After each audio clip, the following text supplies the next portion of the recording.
This week on Driven, Curtis Motorcycles has one goal. What I wanted to create is the greatest motorcycle that has ever been created. I'm talking about being the best and the finest motorcycle maker in the world. The Curtis One, creativity in action, artistry in motion, and we take a ride on the groundbreaking prototype. Throttle up for Driven.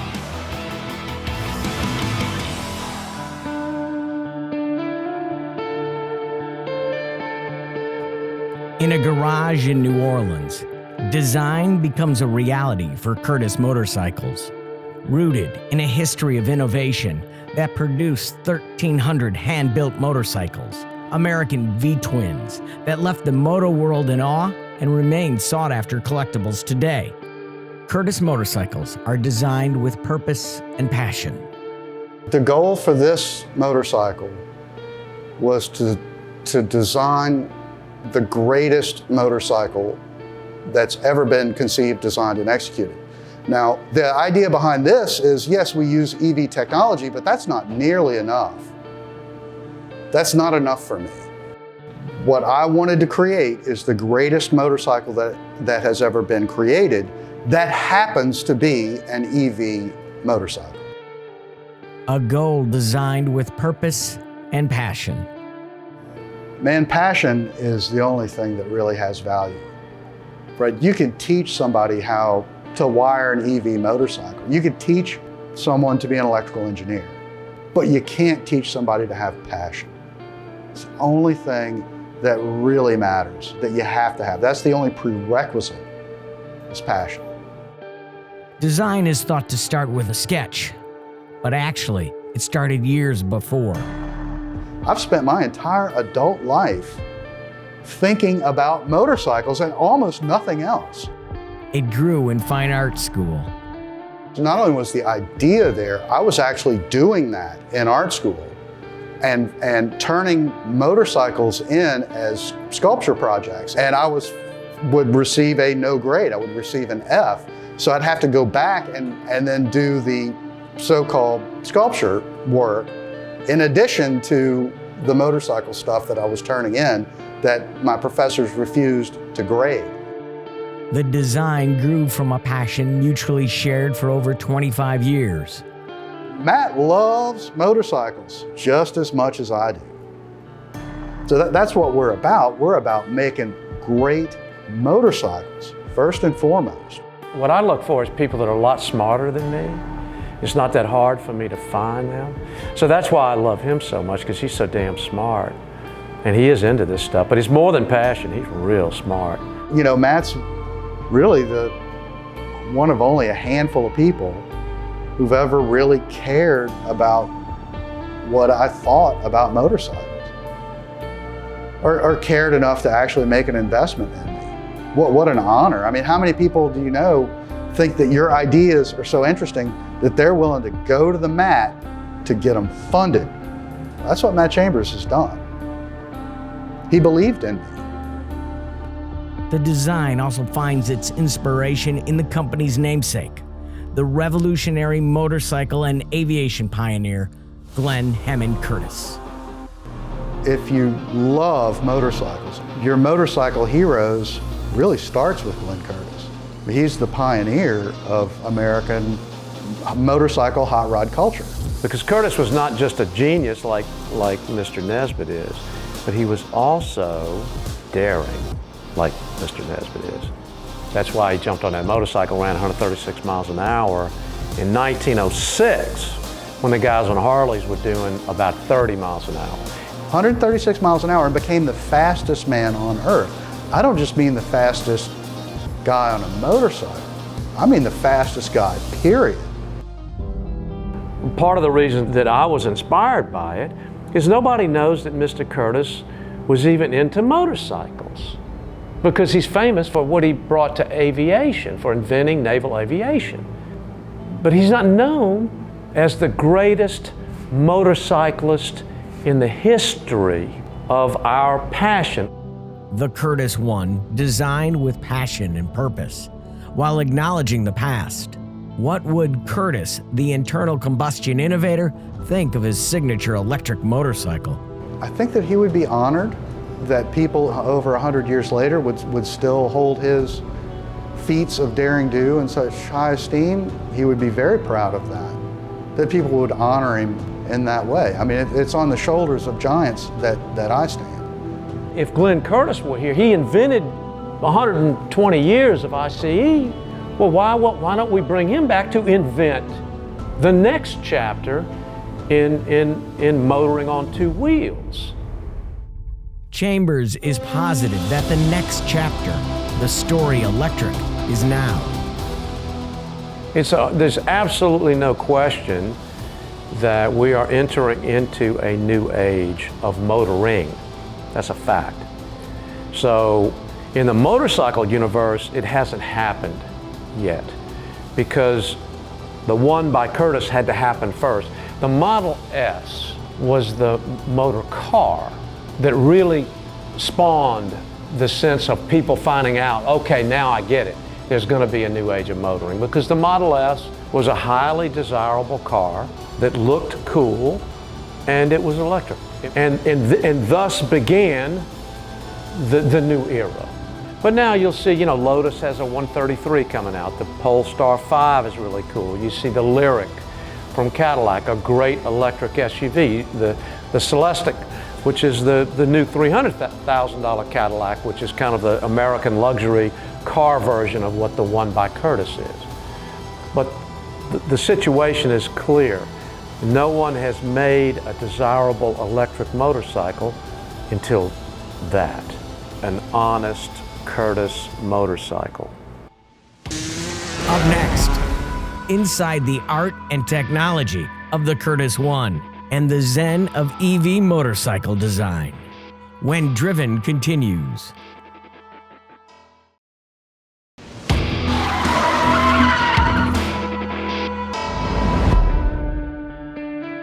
In the Bywater neighborhood of New Orleans, Curtis Motorcycles is in production mode for its hand-built EV motorcycle. For JT Nesbitt, the head of design for Curtis, motorcycles are more than transportation. A motorcycle is the most romantic thing that anyone can own. It's the most romantic object that you can possess. There's an element of risk associated with it, an element of danger, an element of bravery. There's an element of solipsism and solitude where you can only do one thing, where when you're riding a motorcycle, all you can do is ride that motorcycle. Any distraction is dangerous, and you can live in your own head and get to know yourself. There's an element of rebellion. Being a rebel is cool. Curtis's CEO and co-founder, Matt Chambers, has been described as a rebel. Foregoing his successful law practice, Chambers started Confederate Motors in 1991. In 2016, he left Confederate, the internal combustion engine and the V-twin behind. And I believe that my career before was more about me and not enough about giving back. And I want to say about Confederate, I got to say, I'm a Southern gentleman. A gentleman is a person that makes everyone in their presence as comfortable as possible. That's the proper definition. So I didn't know I would be making anyone discomforted. So it's just a blind spot because of where I grew up and the way I grew up. So, but Confederate could never be innovative. It formed to fix something that had gone off the rails, and that was the great American road bike. And we fixed it, but we took it as far as we could. It was the Mike Tyson motorcycle, right? I mean, it doesn't get tougher than what we were making. And then we took that fix, gave it to Curtis, and became an ageless innovator and a timeless design house. Just like the novel Zen and the art of motorcycle maintenance, Curtis is attempting to unify two realities, one of immediate artistic experience and one of underlying scientific explanation. Well, when I first saw the direction that JT was in with the first sketch work, I knew that we were on track to deliver an honest Curtis motorcycle, which is the same fun, the same sex appeal, the same cool factor. But it's easy, it's sublime, it's James Bond. It's not Mike Tyson. This is something that's real refined, but he can fight. You know, when I watch the James Bond movies, I don't think I've ever seen him. Does he ever lose a fight? I don't think so. As Forbes describes, the way the bike is designed mechanically truly sets it apart from pretty much any other production motorcycle. Despite what a lot of people how people may react to this object, there's actually no styling. Everything that was done on this motorcycle was done for an engineering reason. It's not styled, it's engineered. Now, it just so happens that a lot of the engineering choices I find appealing visually. One of my fantasies when I got into this business was I want to make a motorcycle from first principle, meaning from the inside out. I was very aware that every motorcycle maker had been a bicycle maker, and every motorcycle had essentially been a bicycle that somebody looked at and said, how can I best fit in a motor and a transmission and a clutch, et cetera, to motorize that bicycle? A lot of EV motorcycles are nothing but internal combustion engine motorcycles with a swapped out powertrain. If you were designing from first principles, an EV wouldn't look that way because it wouldn't be engineered that way, because it's so different from ICE. That's why this looks so different. It's because it's designed from first principles. I mean, that is the first actual inside-out two-wheeled motoring device in history. And if you think about it from that very high-level perspective, then you get why it has this majestic quality to it. Well, the concept itself is a new concept, an analog electric vehicle where we take the best parts of EV, but leave out all of the distractions. Leave out all the stepper motors, all of the ECUs. We have the fewest number of electronics on the motorcycle possible.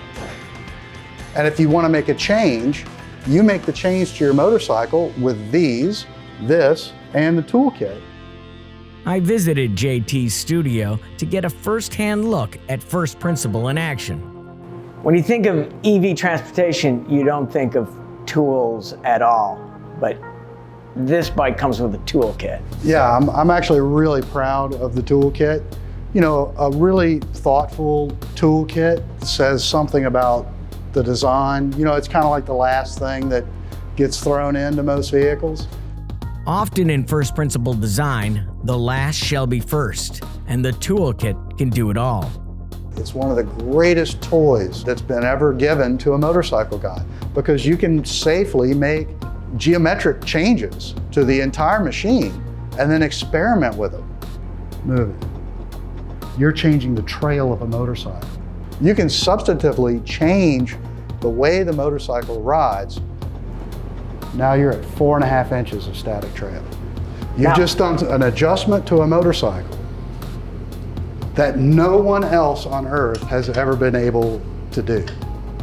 Rebelling has its risks. We took a lot of risks on this motorcycle. That full immersion battery no one has ever even tried it before. We're the first people to try it.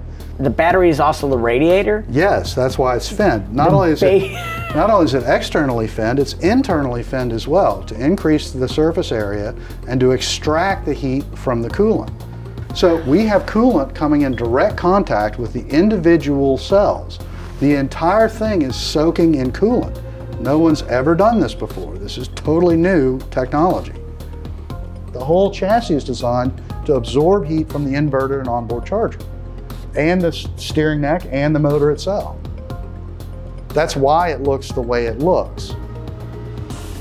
It's not styled, it's engineered. One of my favorite things on the motorcycle is that we have 75% parts reuse content. That means that 75% of the parts on the motorcycle are used in more than one place and do more than one function. So what we're talking about is minimalism and design of the motorcycle coming from a place of the fewest number of component pieces that do the most amount of jobs. It's about respect for materials.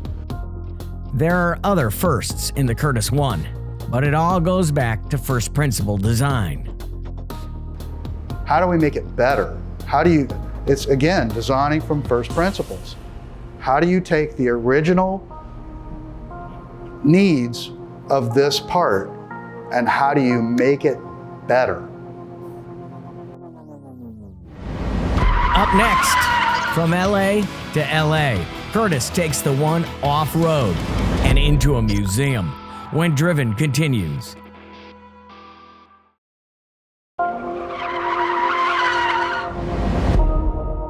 The journey of the Curtis One goes from LA to LA, Louisiana to Los Angeles, to the renowned Peterson Automotive Museum as part of a new exhibition. Produced in part by the Motorcycle Arts Foundation, Electric Revolutionaries celebrates a dozen pioneers in the EV scene, with emphasis on designers working with two wheels. We wanted to showcase what the people who are really leading the way as far as EV design is concerned. They're leading by rebelling. They were willing to sort of dare to dream in a sense and push the industry in a direction that so many people were kind of like pushed back against, you know. It takes these types of people to get the major manufacturers to take the risk. Without these people sort of like, you know, towing the line and putting it all out there, the major manufacturers are happy to just keep doing what they've been doing for decades at least. It'll shock a lot of people to see what already exists, like these things are real and rideable. The only thing that's sort of right now in this day and age that sort of holds us back from making things completely mind-boggling, and in a sense, the Curtis One even achieves that, is changing the fundamental shape of the main structure of the motorcycle, where you still need batteries, so they're gonna be bulky, and they sort of now sort of like are in place of the engine, so they still take up a large part of the design. When you look at the One, the Curtis motorcycle, what do you think? It's stunning.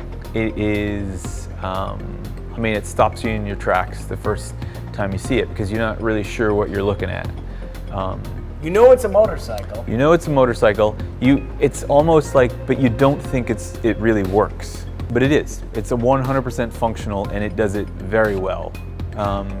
This is a very, very sort of special segment of the EV moto industry, I think. There weren't really motorcycles that held high prestige in the entire sort of scope of vehicles in general, like cars for sure, Rolls-Royce, Bentley, but for the motorcycling world it wasn't really like that. It took a while for one to develop, and it was Brough Superior originally. For Curtis to have this, it sort of almost takes us back then. We've got something that is absolutely unbelievable, stunning, you know, and it's electric. It's not internal combustion. It belongs in a museum, but you'd rather have it on the road. Yeah, I mean, you could definitely say that. It's one of those, you know, I really want to ride this thing, but I don't want to mess it up kind of deal, you know? Dan, I know what you're talking about.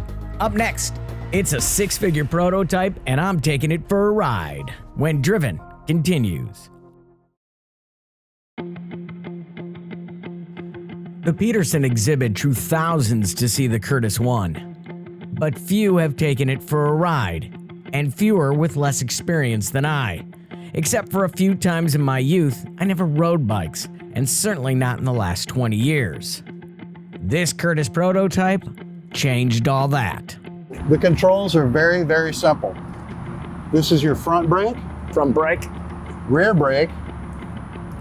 This is your kill switch, that's on and off and on. And this is your throttle. And that's it. That's it. You might have made riding a motorcycle simple for everyone in the entire world. It doesn't get any simpler. Everything about the one by Curtis is designed for an easy ride, from the access center design to going full electric.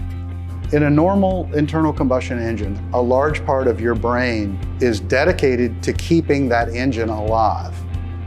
With this, all of that is now gone. After a few minutes, I forgot about the cost of the bike and my insurance policy, and just enjoyed the ride. It's about the principle of individuality, the one space you go to when it's just you and your own thoughts and your own essence unified with a machine. That elevates the status of the motorcycle. And now with this motorcycle, we can bring a lot more people to it because it's so easy. Last weekend, I put my sister on this motorcycle. She's never ridden a motorcycle. Went for a ride, came back, and she cried. My sister has never ridden one of the motorcycles that I built before, probably because I wouldn't let her because I didn't want her to get hurt. And for the first time ever, I got to share the experience of my sister understanding who I was. And now we have a deeper connection. It was glorious. It's one of the best days of my life. The ride is sublime, and any worry about size or balance was gone, just like the deafening rumble of an icy engine. I can hear pebbles bouncing off the fender. I've built a lot of luxury products, but I've never built a luxury experience. But that's the difference. What my dream is to build for a client is an heirloom. Something that they will want to pass on to their grandchildren, and the more they put their ideas into it, the more meaning it's going to have for the people who inherit that object. What I want is for as long as people are interested in riding motorcycles, they'll be able to ride this one. He also has a convert to the moto world of two wheels.